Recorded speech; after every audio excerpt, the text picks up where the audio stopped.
amém? Amém. Vamos orar? Mas antes de você orar,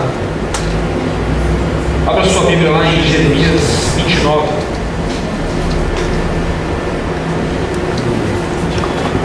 Jeremias 29. Deixa aberto lá. Jonas, só tenta me dar um pouco de retorno aqui, por favor.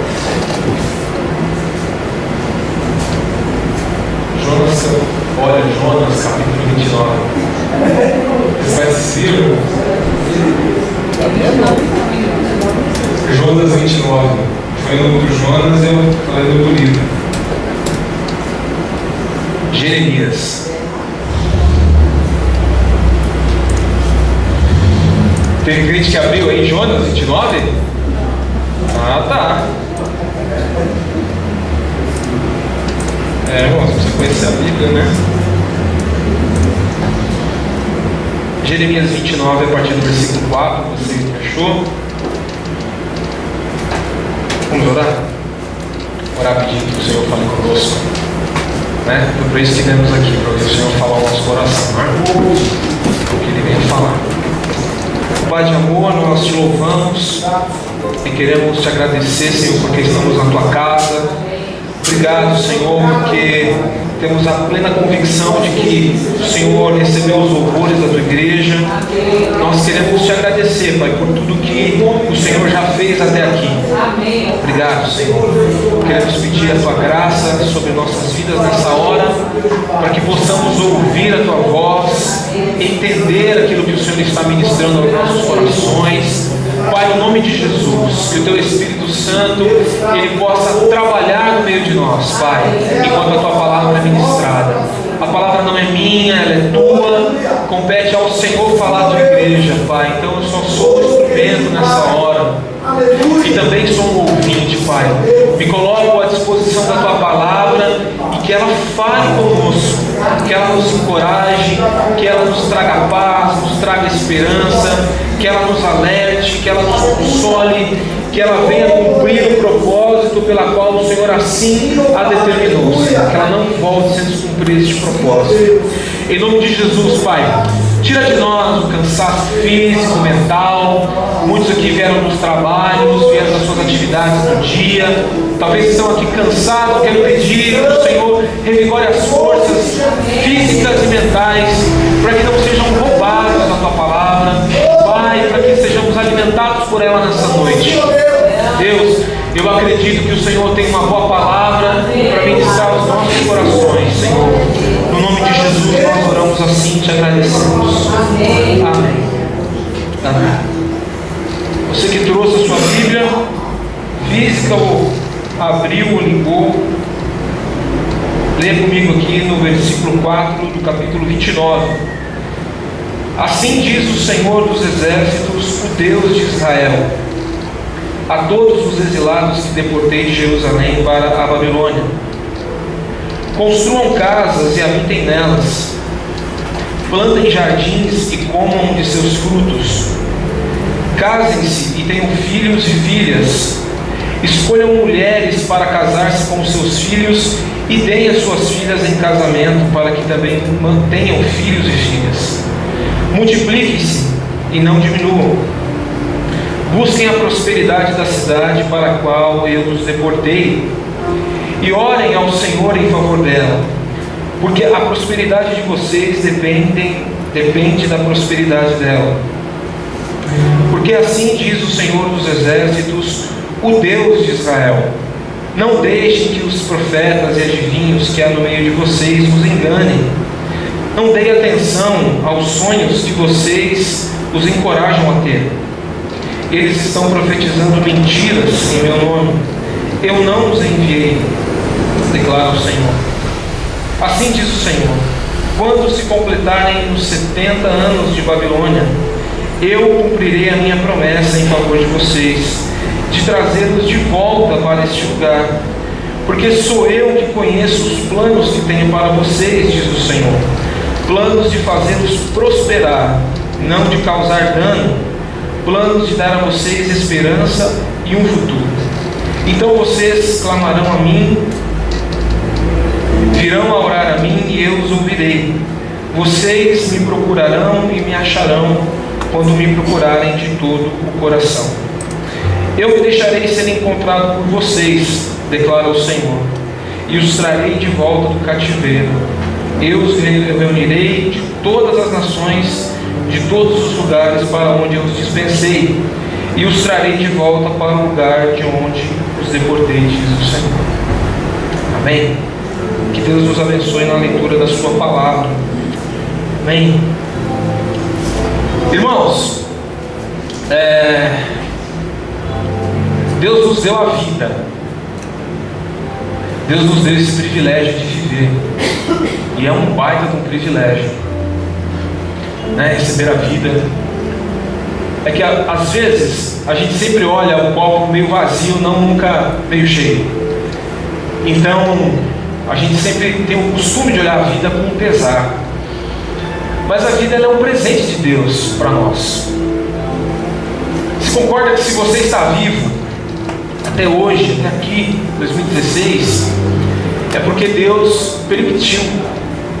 E porque além de permitir, Ele ainda tem um plano, um propósito para você. Então você não está vivo por um acidente. Alguém esqueceu de desligar você. Se você está vivo, é porque o Senhor ainda tem planos, tem sonhos, tem projetos para nós. Mas a vida não é fácil. Não é fácil a gente viver. Viver, ao mesmo tempo que é uma dádiva de Deus, por conta do pecado, também é um grande desafio. Não é fácil viver, irmãos. Viver é quase que uma arte. Porque viver exige da gente muita coisa. Viver nesses dias, então, é mais difícil ainda. Talvez lá nos anos 80, quando eu nasci, talvez fosse mais fácil viver. As cobranças da vida, o mundo, o sistema, a política, a economia, sei lá, tantas outras coisas, talvez eram mais fáceis de se viver. Mas hoje a gente olha assim e é tão difícil a gente viver, irmãos. Se eu for perguntar para vocês aqui que momento da vida você está passando, você com certeza vai dizer para mim que você dá graças ao Senhor por estar vivo, mas também nesse momento que você vive, nesse tempo que o Senhor permite você viver, você também não está passando um momento legal. Você não está passando um momento bom. Você não está atravessando o melhor momento da sua vida. Quem aqui está vivendo o melhor momento da sua vida? Levanta a mão. Ninguém. E se talvez eu te perguntasse o ano passado, talvez você continuaria dizendo: também não estou vivendo o melhor momento da minha vida. E se talvez daqui a um ano eu perguntar para você: você está vivendo o melhor momento da sua vida? Você vai dizer: não estou vivendo o melhor momento da minha vida. A vida ela não é uma coisa fácil, irmãos, de se encaixar. Não é uma conta de matemática, não é uma ciência exata. É difícil. Viver é complicado e exige da gente muita artimanha, muita malícia, no bom sentido, para viver. Não é fácil. Nós estamos aqui reunidos em algumas dezenas de pessoas, e eu tenho certeza que você enxerga a vida de um ponto de vista bem diferente do que eu enxergo. Embora algumas pessoas dizem que não existem um ponto de vista, mas existe a vista de um ponto, ou seja, da onde você vê, você enxerga a vida de um jeito. Mas nós estamos aqui reunidos no mesmo propósito, de louvar ao Senhor. Estamos unidos no mesmo propósito, mas nós não pensamos de maneira igual. Nós não pensamos da mesma forma, nós não vemos a vida da mesma forma. Eu vejo a vida como uma beleza, que talvez você não veja. E talvez você veja a vida num ponto de vista, numa beleza que eu não veja. Que eu não consigo olhar para o mesmo lugar que você está olhando e enxergar algo de bom. Porque nós somos seres humanos distintos. Nós não somos iguais. As coisas não são prontas. E a gente também não nasce pronto. Tem uma frase de um autor chamado Mário Sérgio Cortella. Ele diz uma frase muito interessante que resume uma coisa só: se a vida fosse prontinha, ela ia ser muito sem graça. Se nascêssemos pronto, ia ser muito sem graça. Aí ele diz assim: gente não nasce pronta e vai se gastando. Gente nasce não pronta e vai se fazendo, vai se aperfeiçoando. Eu, no ano de 2013, ano que ele escreveu isso aqui, no ano de 2013, sou a minha mais nova edição, ou nova versão, revista, atualizada e ampliada. O mais velho em mim está no meu passado e não no meu presente. Nós não nascemos prontinhos, irmãos. Se você pegar um gato, eu já tive gato. O gato já nasce pronto para ser gato. Você não vai ensinar o gato a ser gato. Você precisa se limpar. Você precisa fugir da água. Você precisa aprender a gostar de leite. O gato já nasce pronto. Ele já nasce pronto para ser gato, para ter os instintos de gato, para se comportar como um gato. Se você pegar um gato e colocar o piste no prato dele, ele não vai comer. Porque ele nasceu pronto para ser gato. Gato não come alpiste. Gato toma leite. E quem tem uma condição melhorzinha, come um whiskas. Mas você não vai ver um gato comendo alpiste. Porque o gato não nasceu para comer alpiste. O gato nasceu para tomar leite. Você não vai ver um gato preocupado com a crise do país. Você não vai ver um gato com crise existencial. Poxa, descobri que eu sou um gato e eu não sou um gato tão bom assim. Gato nasce gato, vai morrer gato. Mas nós homens não. Nós somos, vamos dizer assim, a única espécie que nasce e precisa ir para a escola. Precisa ir para a escola, sentar, aprender. Sentar, aprender na escola, seja na escola, a escola que nós conhecemos ou na escola da vida. A gente precisa aprender com o passar dos anos. A gente precisa saber viver. Como diz a canção do Roberto Carlos, do Erasmo Carlos, dá um som maior para mim. Não, tô brincando, vou cantar. Eu não sei cantar. Mas como diz o Roberto Carlos e o Erasmo Carlos, fique tranquilo que eu não vou pregar em cima da música deles, tá? Mas na canção, o ápice da canção é preciso saber viver. E nós precisamos saber viver. Porque a vida é um presente, mas por conta do pecado, a vida não é redondinha. A vida tem alguns percalços no meio do caminho. E Deus espera da gente que a gente saiba viver. Viver as dificuldades, viver os percalços, viver os reveses, viver as más notícias, viver os maus momentos, viver o momento de depressão, viver os momentos alegres, porque tem muita gente que não sabe viver momentos bons, tem muita gente que não sabe desfrutar os momentos bons da vida, e quando esses momentos da vida passam, com certeza um ciclo se fecha e começa outro.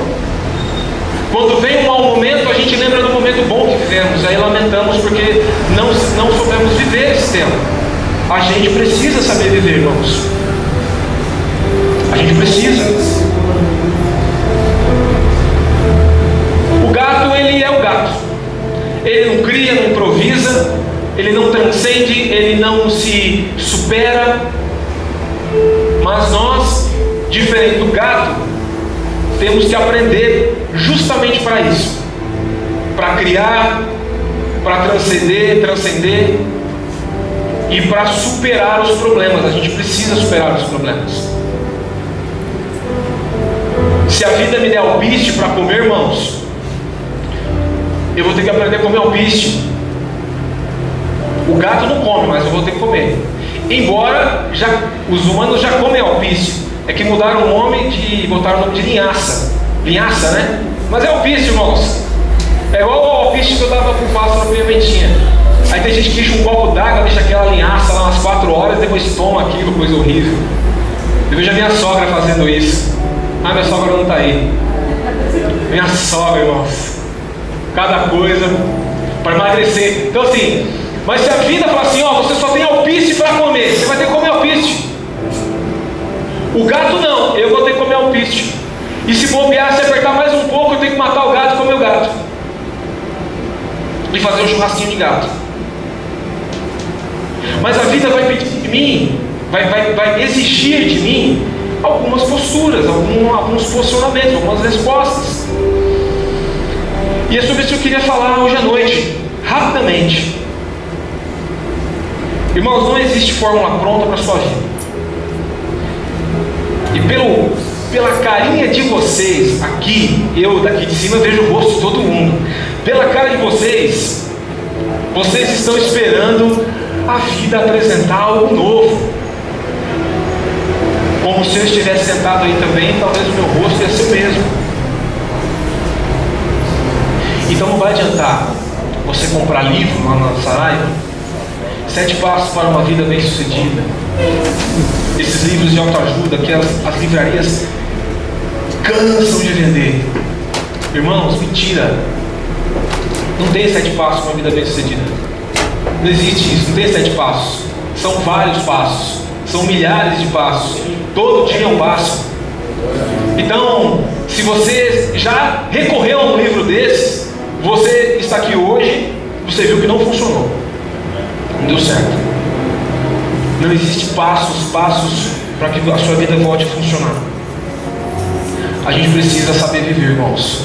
Viver a vida que Deus deu para a gente hoje. O capítulo que nós lemos, você pode deixar sua Bíblia aberta. Deixa ela aberta no capítulo 29. A gente vai ler alguns versículos.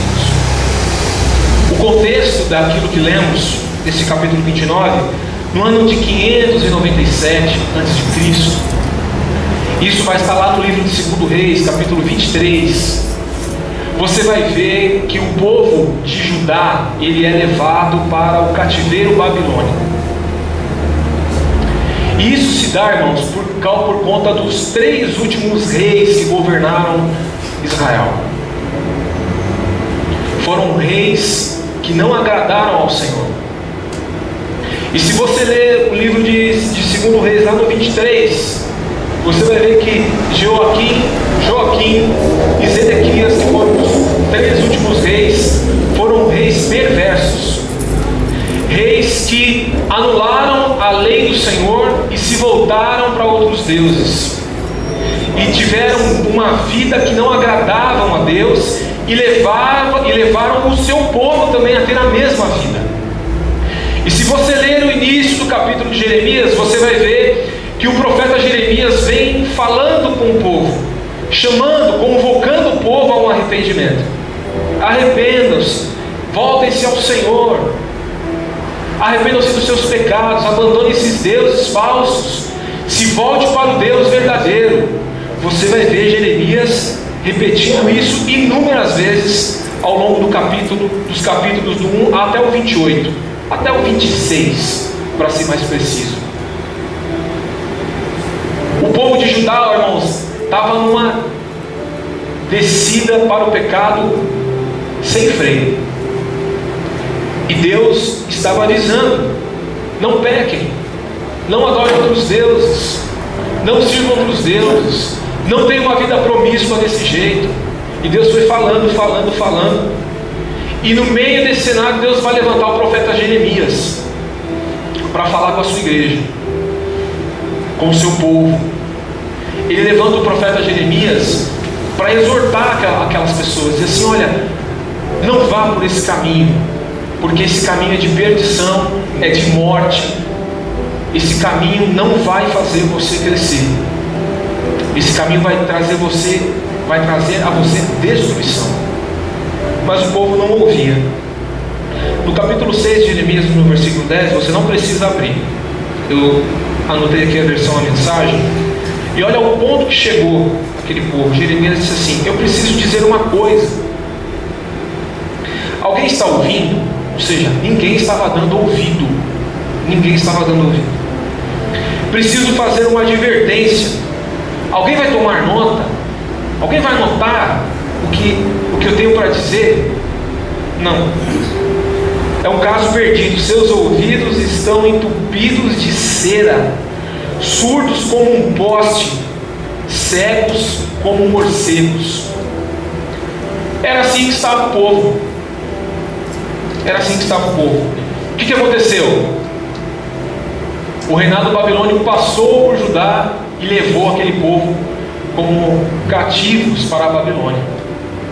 Eles foram levados para um lugar aonde eles não queriam ir, por desobediência ao Senhor.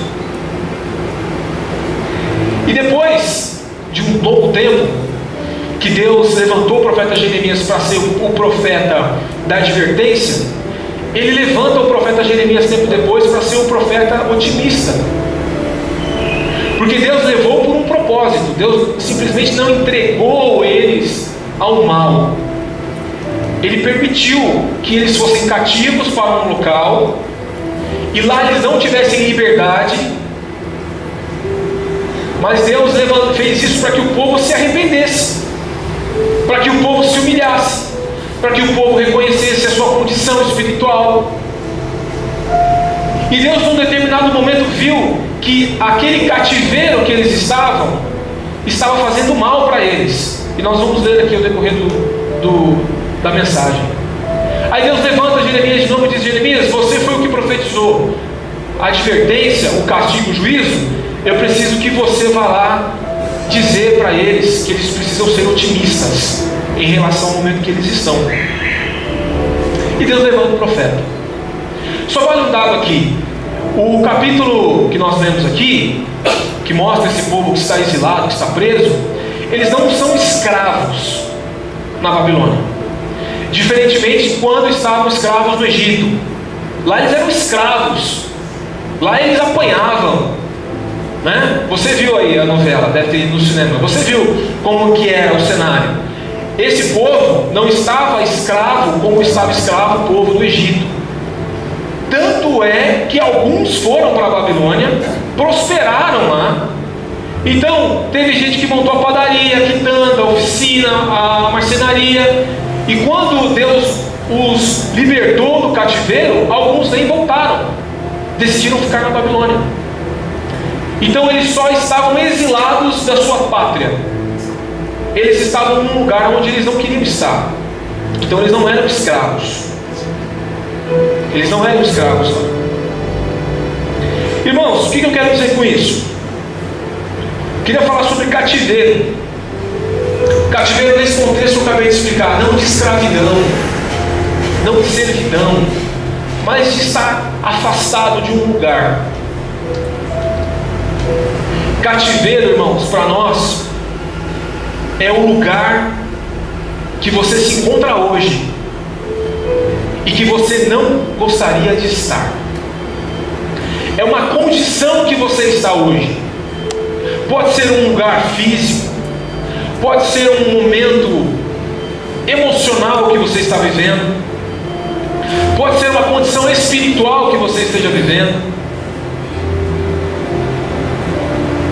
pode ser uma situação que você está vivendo. Para alguns aqui hoje, o cativeiro pode ser o seu ambiente de trabalho. Do jeito que está ruim. Você está preso a uma situação e você não tem para onde escapar. Você não pode pedir as contas. Muito menos nesse período que vivemos. Não pode. Então você está numa condição preso. Talvez o seu cativeiro é a falta do trabalho. Talvez você está aqui desempregado. E você se encontra numa situação que você não queria estar. Lembre-se, o povo de Judá estava em Babilônia porque Deus falou muitas vezes ao coração daquele povo, e aquele povo não deu ouvidos à voz de Deus. E eu não estou dizendo aqui, e nem vou ser leviano, dizer que você está na situação que você está porque você não ouviu Deus. Porque eu entendo que aqui tem homens e mulheres de Deus, homens e mulheres tementes a Deus, que ouvem a Deus. Mas talvez você está numa situação de falta de emprego, ou de estar no seu emprego. Talvez você se encontre numa situação dentro da sua casa insustentável. Brigas, desentendimento, fala uma coisa e entende outra. A mulher fala uma coisa, o marido entende outra, vice-versa. Talvez o seu cativeiro é estar só. Você está sozinho. Você está sozinho sem ter alguém, mas você se sente sozinho. Porque tem gente que está sozinho por opção. Tem gente que está decidindo esperar. É assim, né? O louco lá, eu decidi esperar. É assim, né? Eu um dedinho para o dedo do Lula. Eu decidi esperar, mas é o dedo da aliança. Talvez você está sozinho porque você quer. Mas você, além de estar, você se sente só. Eu já vivi situações de cativeiro em que eu estava acompanhado, porém sozinho. É aquela situação que você vem para a igreja e aí você está assim, você está chorando no culto, você está angustiado, você está atribulado, e acaba o culto, ninguém te cumprimenta, ninguém pergunta como você está.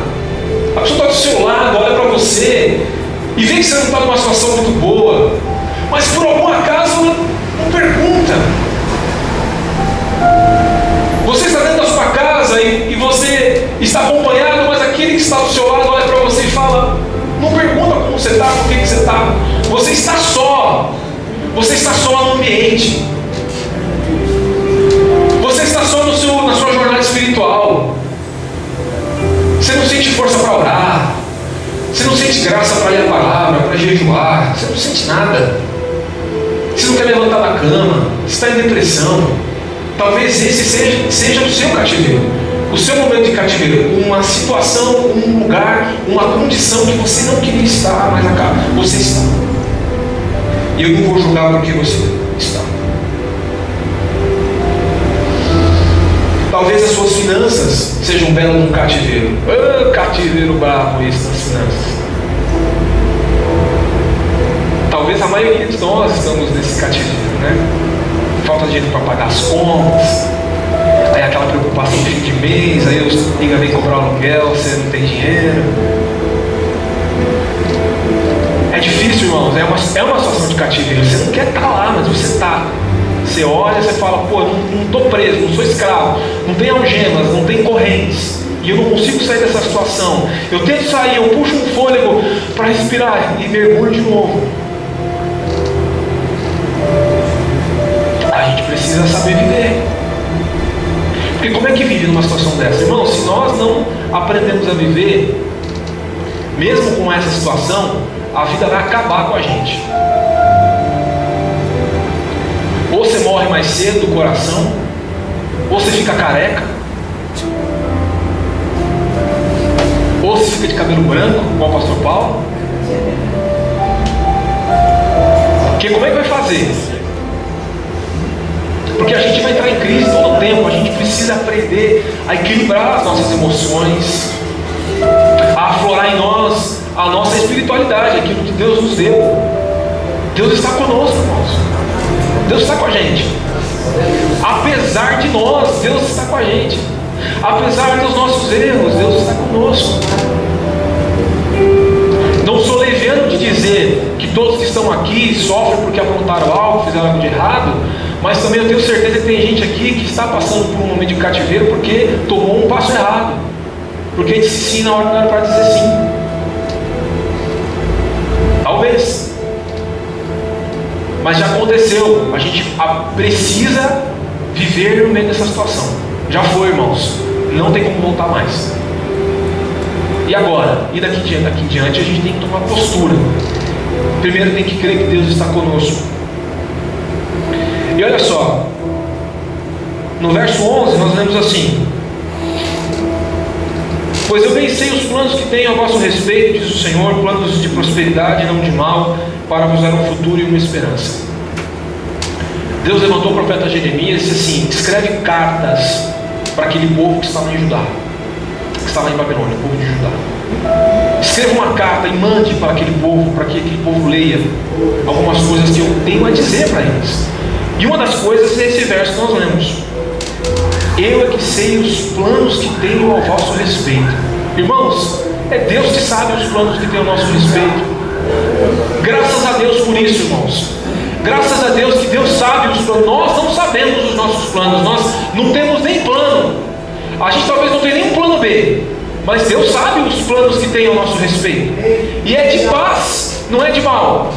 O momento nosso pode ser mal, pode ser ruim, mas o plano de Deus é de paz. Deus estava dizendo para aquele povo mais ou menos assim: eu sei o que eu estava fazendo quando eu permiti que vocês viessem parar aqui. Eu sei o que eu estava fazendo. Eu sei.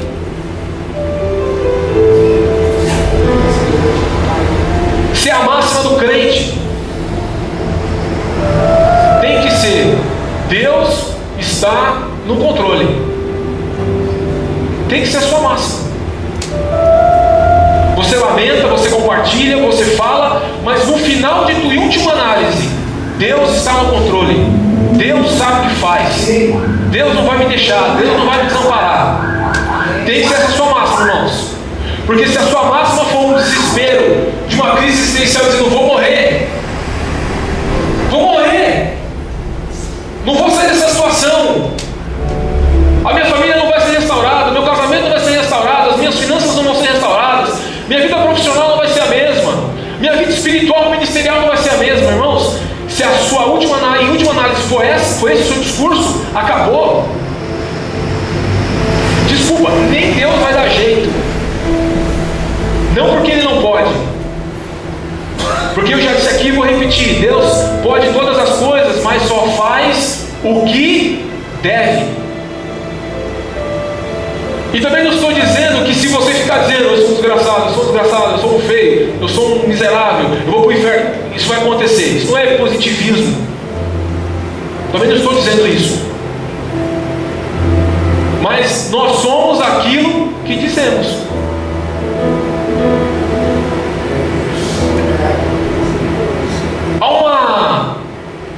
Há um documentário na TV fechada que diz assim que você é o que come. Você é o que come. E lá eles falam que nós somos o que comemos. Então mostra uma vida toda desregrada. Nós somos o que comemos. Você tem comido a palavra do Senhor? A palavra do Senhor diz que você é um miserável, sim. Que você é um pobre, que você é um cego, que você é um nu. Ela diz sim. Mas ela diz que em Cristo nós somos mais do que vencedores. Somos miseráveis, pobre, cego e nu, sim, na condição de homens, longe da graça de Deus. Mas com a graça de Deus, irmãos, nós podemos. Nós podemos, não porque eu posso, mas porque o Senhor pode. E porque Ele me fortalece, não pela minha força.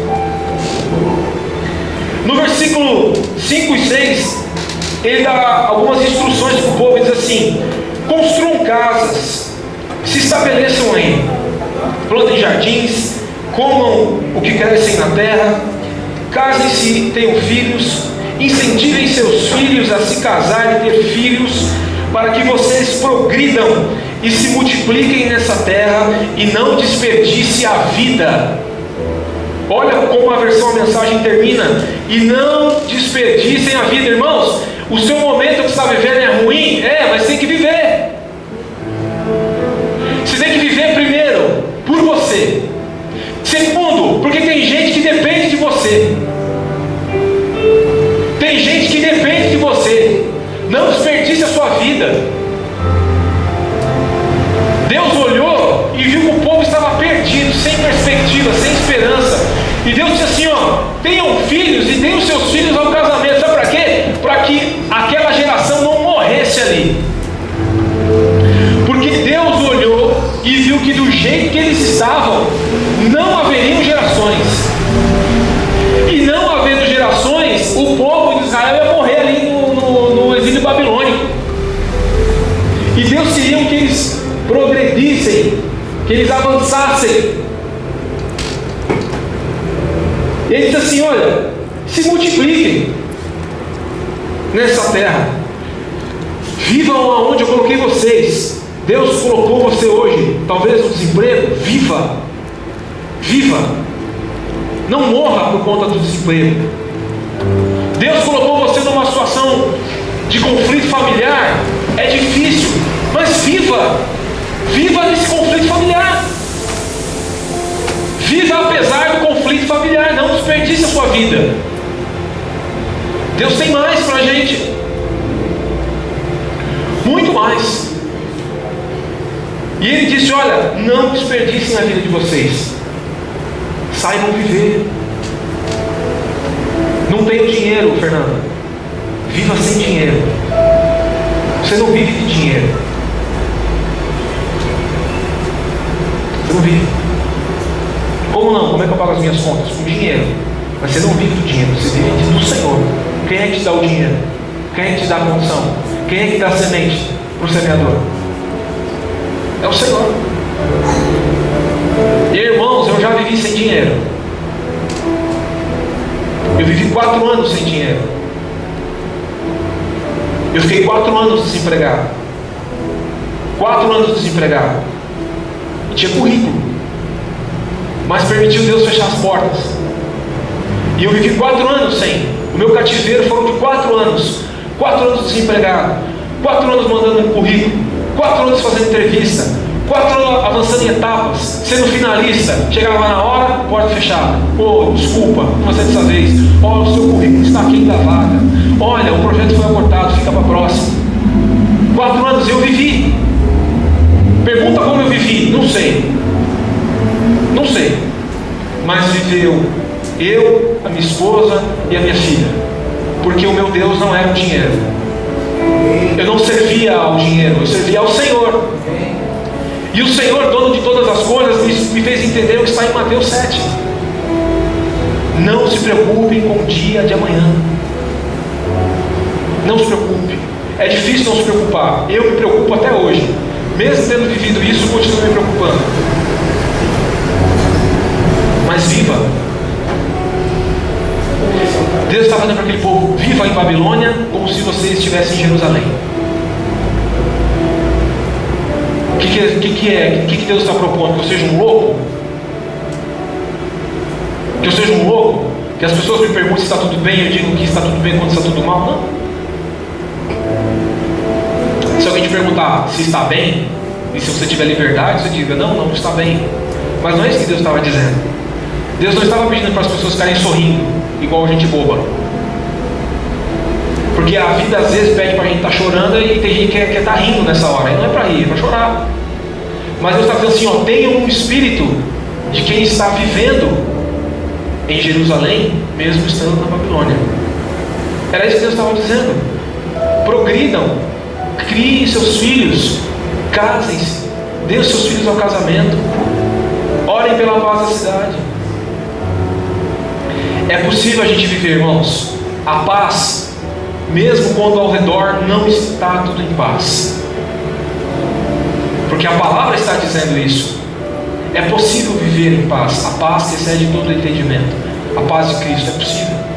É possível em meio às crises. É possível a gente saber viver mesmo quando a vida não quer deixar a gente viver. Quando as circunstâncias não querem deixar a gente viver. Sabe por quê, irmãos? A vida é aqui e agora. É aqui e agora. Você tem que viver aqui e o agora. Você precisa viver com sabedoria. Ser sábio. Agir com sabedoria. Deus, o que o Senhor tem para mim nesse tempo, mesmo esse tempo sendo ruim, mesmo esse tempo não sendo favorável para mim, Pai, me ajuda a viver como se estivesse em Jerusalém, mesmo eu estando num ambiente totalmente babilônico, opressor. É incapaz. Aí a gente olha assim e fala: poxa, muito bonito isso, né? Muito bonito. Mas na prática, como é que isso se dá? Como isso acontece na prática? Porque você dizendo é maravilhoso, mas na prática, e aí, como é que eu faço quando eu sair daqui e for para minha casa? Quando amanhã eu levantar, quando eu for procurar emprego de novo, quando eu for insistir de novo, quando eu for ter uma conversa de novo, quando eu me sentir sozinho de novo, o que a gente faz? A Bíblia nos dá 3 conselhos nesse capítulo que a gente leu. Versículo 4. Abra aí a sua Bíblia, se você deixou ela aberta.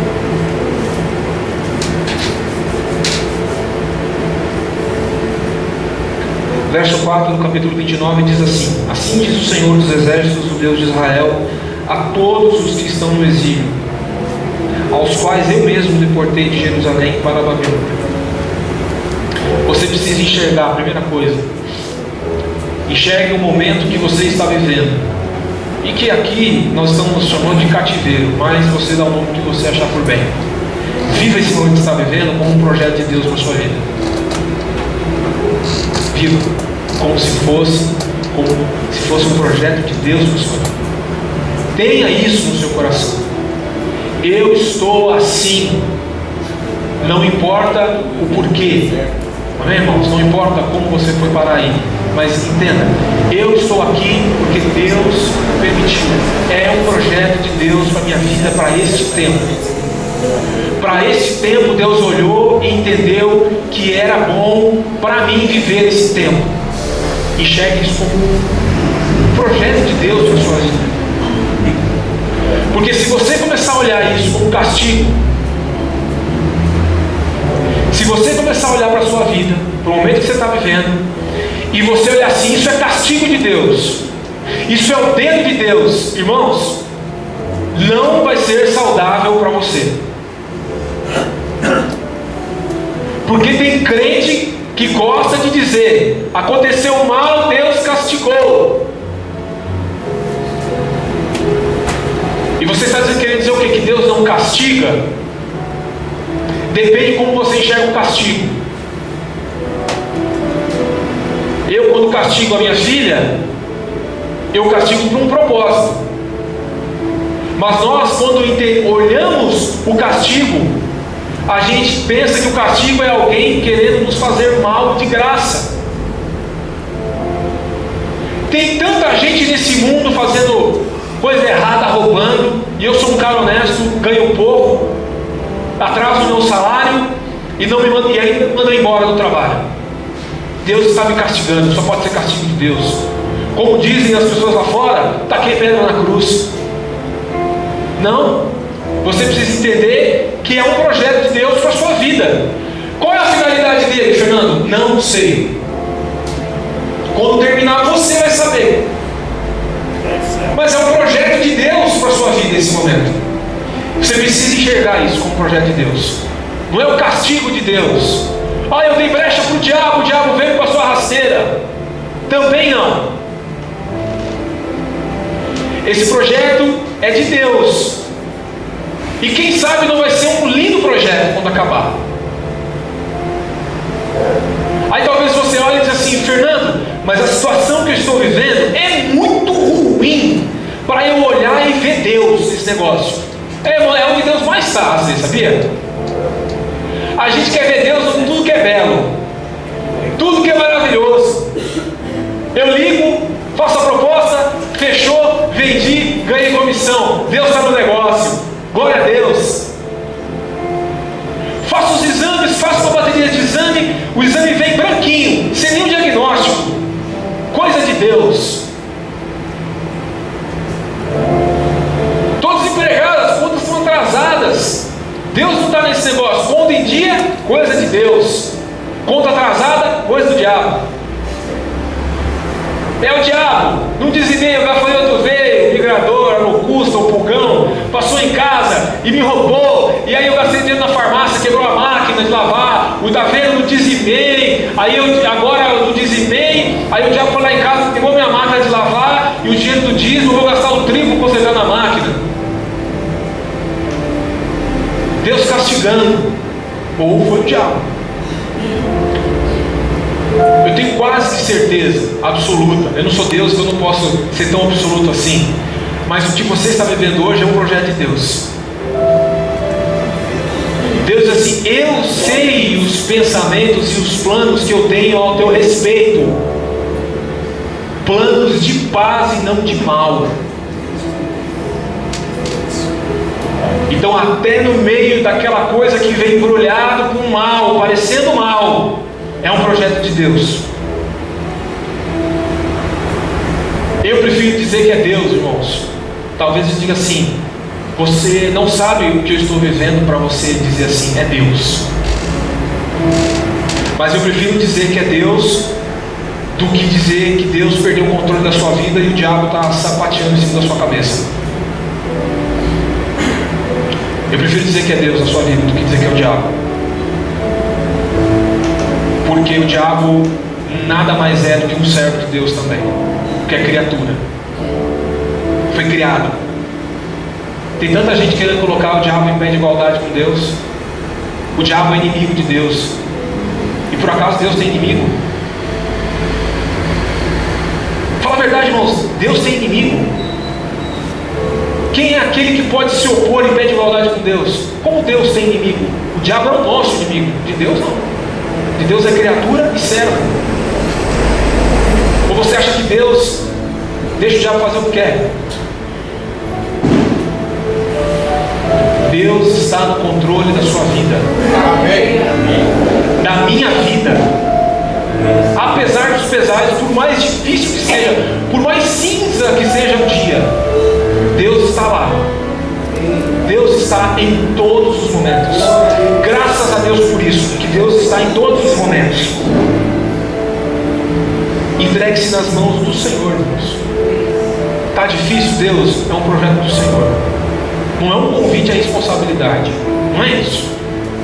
Você sabe por que você está aí. Então, você não esperava. Então, Deus, é um projeto do Senhor. Então eu vou acatar esse projeto. Eu vou me posicionar nesse projeto. Eu vou tentar ouvir o que o Senhor tem para dizer no meio desse projeto. O Senhor tem um projeto. Então fala para mim, Deus, qual é o projeto. Eu quero ouvir, eu quero participar. Eu quero saber. Deus não comete erros. Você não está aí por engano. Eu não estou na condição que eu estou por engano. Deus tem os seus meios e os seus projetos. Versículo 7 do capítulo 29.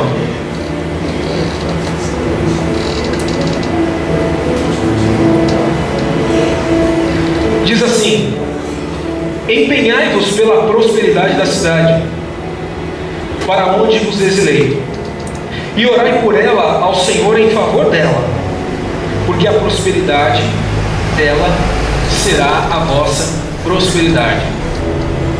A prosperidade dela será a vossa prosperidade. Segunda coisa que a palavra de Deus nos ensina hoje, para a gente aprender a viver. Primeiro, entenda que o seu cativeiro é um projeto de Deus para a sua vida. Segunda coisa, você precisa buscar uma causa maior do que a sua. Porque a tendência do ser humano, quando ele está ruim, ele se fecha para o próximo. Ele se fecha para o outro. Ele não consegue ir além de si mesmo. E Deus estava dizendo assim: olha, vocês estão aí cativos, eu deportei vocês para aí, fiquem em paz, é o meu projeto, mas calma, ore pela paz e pela prosperidade da Babilônia, porque a prosperidade de vocês depende da prosperidade da cidade onde vocês estão. A cidade onde vocês estão precisam prosperar para que vocês sejam prósperos. Deus estava convidando aqueles homens cativos a olharem para o outro, buscar uma causa maior do que a deles. Qual era a causa deles? Sair de lá, voltar para Jerusalém. Que os 70 anos de cativeiro acabasse logo. Mas eu falei assim: opa, calma, vai chegar o tempo de eu tirar você daí. Mas enquanto isso, olhe para o outro. Fala a verdade, irmãos. Quando a gente está mal, nós não oramos pelos outros. Porque diz o ditado, né? Que a maior dor do mundo é a minha, porque dói em mim. Então, se a maior dor do mundo é minha, a maior dor do mundo é minha. Eu não tenho capacidade emocional para orar por outra pessoa, para me atentar para outra pessoa. Deus estava dizendo assim: vocês, mesmo estando presos aí, podem ser intercessores dessa cidade, podem ser instrumentos meus aí, para que a cidade prospere, a fim de que vocês também prosperem. Eu estou doente, Fernando, não posso orar por outra pessoa que está doente. Deve orar. Não necessariamente na mesma causa que a sua. Olha, eu estou passando uma agonia tão grande, Fernando. Olha que eu não tenho estrutura para orar por alguém, para ajudar alguém, para dar uma palavra amiga para alguém, para ouvir alguém, para ser amigo de alguém. Irmão, você precisa saber viver. Sabe por quê? Porque você vai viver esse problema, Deus vai dar graça para você sair dele, e vai passar um tempinho e vai vir outro. Vai vir outro, irmão. Eu vivi umas lutas umas vezes, coisa de menino, coisa de gente imatura. Eu vivi algumas lutas e eu virava para a Alessandra e falava assim: nossa, Alessandra, nossa é Nossa Senhora de crente, né? Nossa, né? Só fala só nossa. Nossa, Alessandra, não vejo a hora que vai acabar isso, porque eu nunca mais vou voltar a viver um problema nessa mesma área. E a minha tese não deu certo, porque eu voltei a viver problemas na mesma área. Então, assim, irmãos, se você for esperar estar bem para ajudar alguém, para ir além de si mesmo, você nunca vai fazer isso, porque você nunca vai estar bem. Porque Deus nos dá, eu não sei qual é essa pedagogia de Deus. Deus lá no céu vai explicar para a gente. Por que essa pedagogia, né? Um tempo de paz, um tempo de guerra, um tempo de paz, um tempo de guerra. Às vezes um tempo de paz grande, um tempo de guerra. Às vezes um tempo de guerra grande, um tempo de paz. Deus sabe o que faz. Então, olha, não vou fazer nada, não vou dar um passo além de mim, não vou tirar os olhos do meu umbigo, porque eu tenho muito problema. Você vai ter problema até você morrer. Vai ter problema. Eu tenho um problema com a minha filha hoje, porque eu preciso criá-la, preciso educá-la, preciso vesti-la, preciso dar o que uma criança precisa. Aí eu penso assim: a hora que acabar os estudos, nada, irmão, aí vai vir a faculdade. Aí investe na faculdade. O Edson está aqui e sabe disso. Investe na faculdade. Ah, quando casar acabou o problema. Acabou nada. Aí quando casa eu fico perguntando: pô, mas e o camarada que casou com a minha filha? Está cuidando bem dela? Que miserável. Filha, está tudo bem? Se o seu problema foi esse. Meu problema financeiro, Fernando, não está na sua mão. Olha a crise que a gente está vivendo no país. Quanta gente mandada embora, capacitada. Eu estava vendo uma matéria, o índice de pessoas com ensino superior, MBA, mestrado, desempregado, aumentou em 8%. 8%. Os que não têm graduação já estão sofrendo, e os graduados estão sofrendo também. Porque você não manda no país, você não rege, vai vir problema, irmãos. Aí Deus está falando: ó, ore pela paz da cidade, povo que está em cativo em Judá. Porque a paz dela, a prosperidade sua depende dela. Quando é que você vai aprender a olhar para o outro? Você precisa saber viver para você e para os outros. O outro precisa de mim. Tem gente aqui que precisa de um conselho, de uma oração, de uma palavra amiga. Precisa de um telefonema, de um WhatsApp, precisa. E aí eu vou ficar no meu mundinho por conta do meu problema, por conta da minha crise. Todo mundo está em crise aqui. E não vamos nos ajudar? E não vamos orar? Ore pela paz da cidade, porque a paz dela, a sua prosperidade depende da paz da cidade. Somos irmãos. Ore pelos outros que estão lá fora. Mas a gente precisa dar um passo e viver além de si mesmo.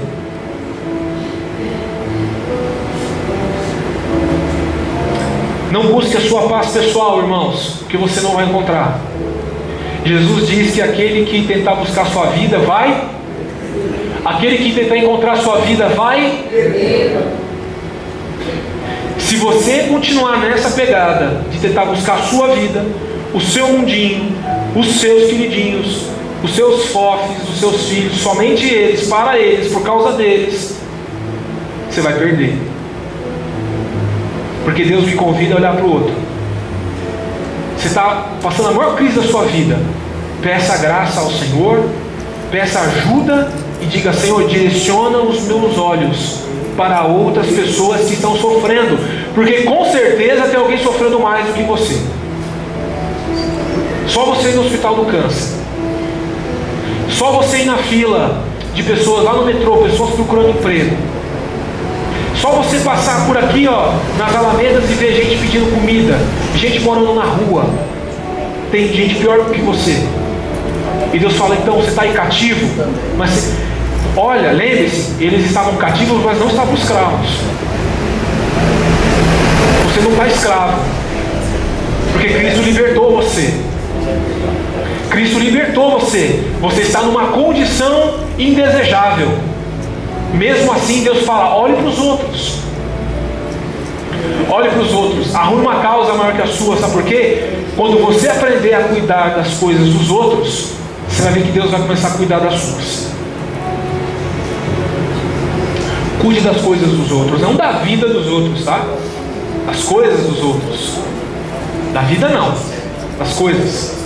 Que das suas coisas Deus cuida. Ache uma causa maior que a sua. Terceira coisa, versos 8 e 9. Porque assim diz o Senhor dos Exércitos, o Deus de Israel: não vos enganem os vossos profetas que estão no meio de vós, nem os vossos adivinhos, nem deis ouvidos aos vossos sonhos que sonhais, porque eles vos profetizam falsamente em meu nome. Não os enviei, diz o Senhor. Terceira coisa, para a gente aprender a viver nesse momento que a gente está vivendo de crise: seja sóbrio. O que é sóbrio? É alguém que não está entorpecido, bêbado. Mantenha-se sóbrio, biblicamente.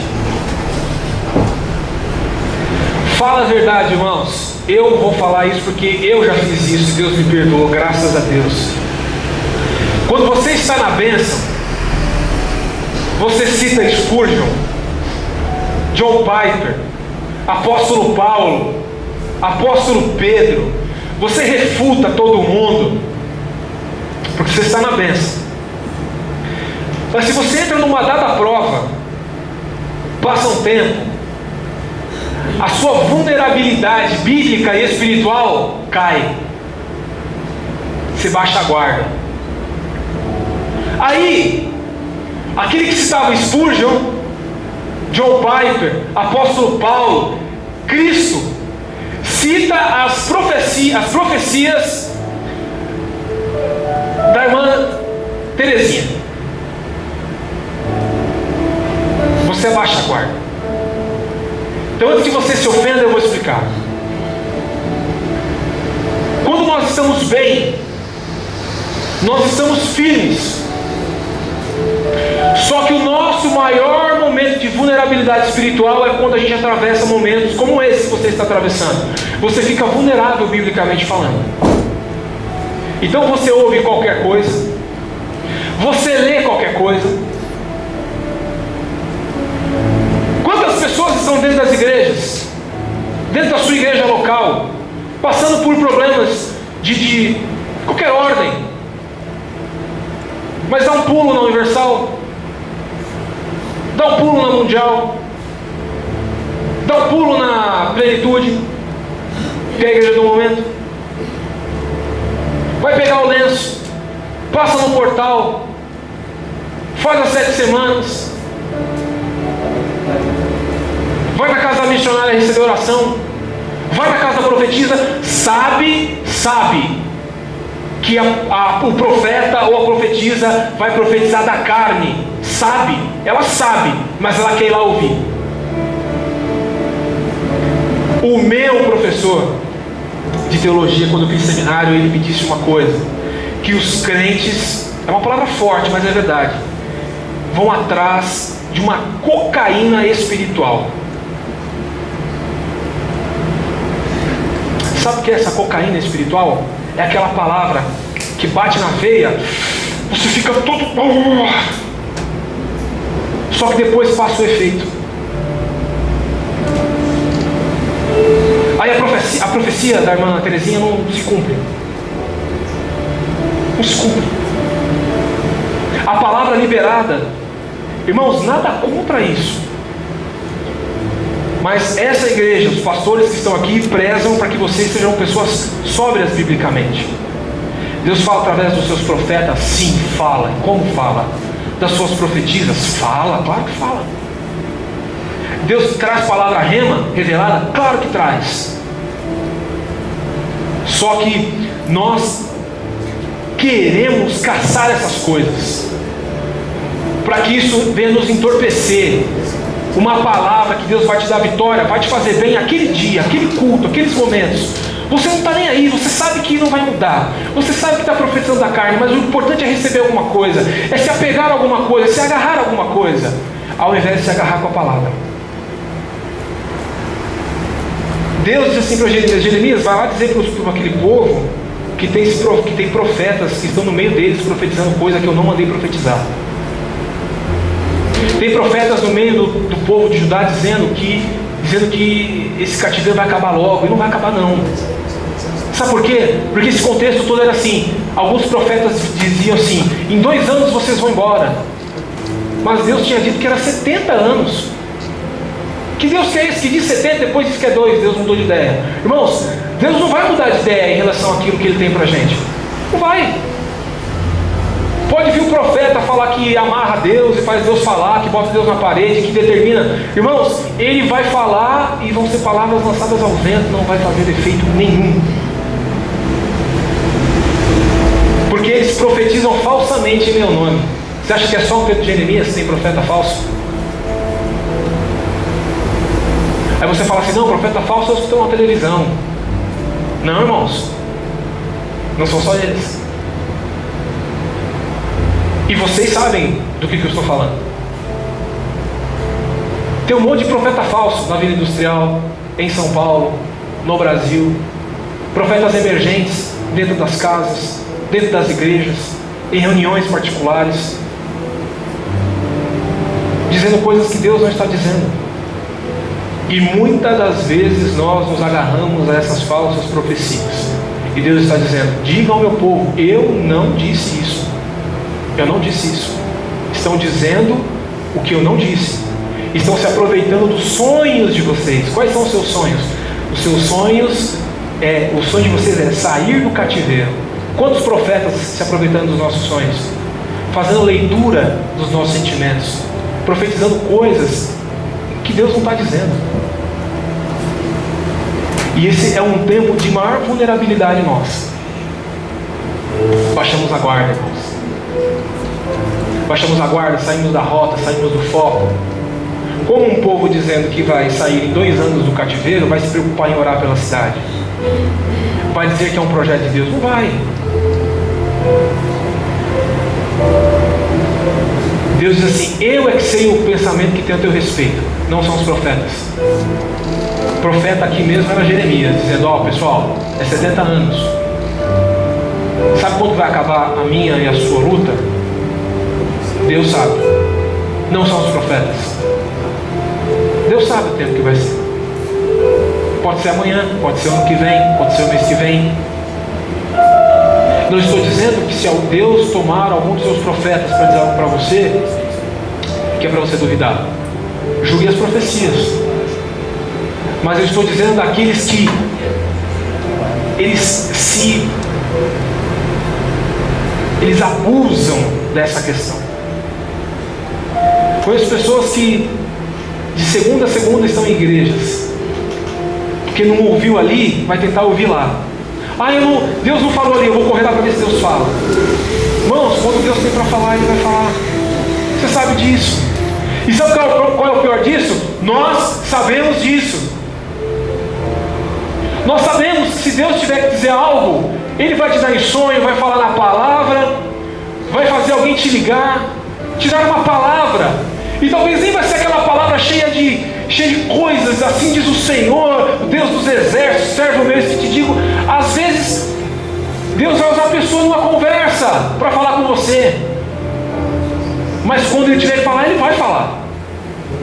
Mas não acreditem nos profetas que têm profetizado por aí, dizendo coisas que não vão acontecer. Você precisa manter a sua sobriedade bíblica em relação a isso. Você precisa conhecer a sua vulnerabilidade. Meu ponto fraco é esse. Toda vez que eu estou assim, eu abaixo a minha guarda.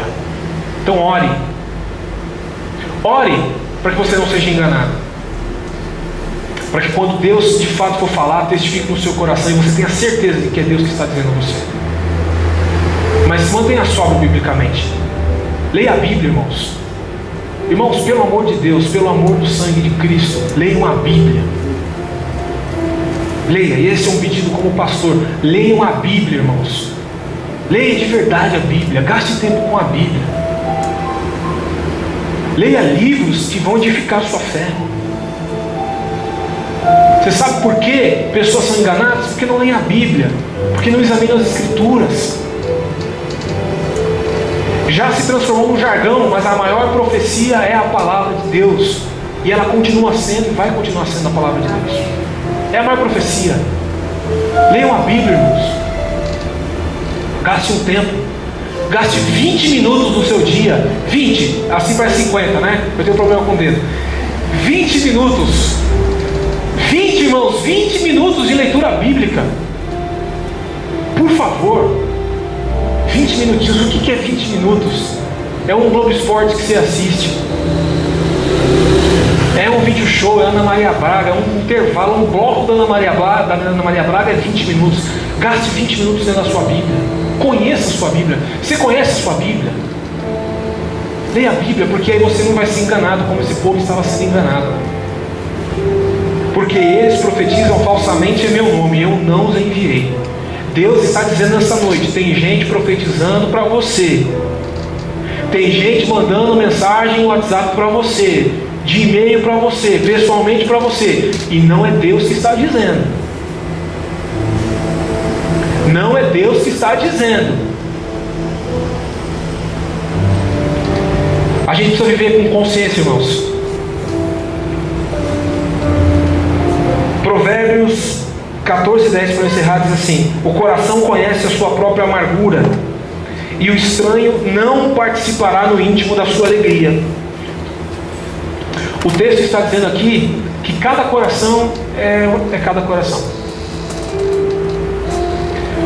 Você tem o seu jeito de viver, você tem o seu jeito de enxergar a vida, você tem o seu jeito de viver a sua vida, você tem o jeito de interpretar o que você ouve da palavra de Deus. Então talvez eu estou dizendo coisas aqui e você vai tomar a decisão, porque cada coração é cada coração. Mas diante da palavra de Deus, irmãos, você não pode ter o seu coração. Você tem que ter um coração de Deus, um coração de Cristo. Você tem que pedir para ter um coração de carne. As minhas palavras você pode duvidar, indagar, questionar, mas a palavra de Deus não. Cada coração é cada coração. A decisão do que você vai fazer ao sair daqui com essa palavra é sua, não é minha. A minha palavra é vir aqui e transmitir, mas fazer e aplicar é sua. Quando somos chamados a atenção, nós não gostamos. Mas quando somos elogiados, nós gostamos. Porque queremos ser enganados. Quando uma pessoa diz assim: poxa, Fernando, você trouxe uma boa palavra hoje. Eu digo assim: que isso, irmão? Foi graça de Deus. Mentira. Na verdade, estou querendo dizer assim: diga mais sobre isso. Fale mais. Olha, irmão, você cantou muito bem. Que isso, irmão? Graça de Deus. Mentira. Fale mais sobre isso, eu quero ouvir mais. Porque nos elogios nós nos enganamos e queremos nos manter enganados.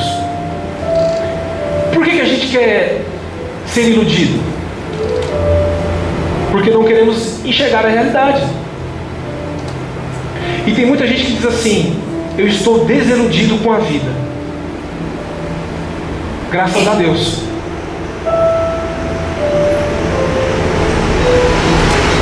Graças a Deus que você está desiludido. Sabe por quê? Porque Cristo não veio iludir ninguém. Cristo não veio iludir ninguém. O Evangelho causa desilusão mesmo. Porque Jesus veio tirar a ilusão da gente.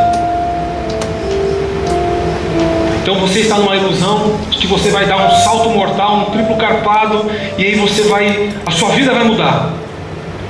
Você vai dar 7 passos, a vida vai mudar. Você vai fazer 7 semanas, a sua vida vai mudar. Sua vida vai mudar. Porque Deus está no controle.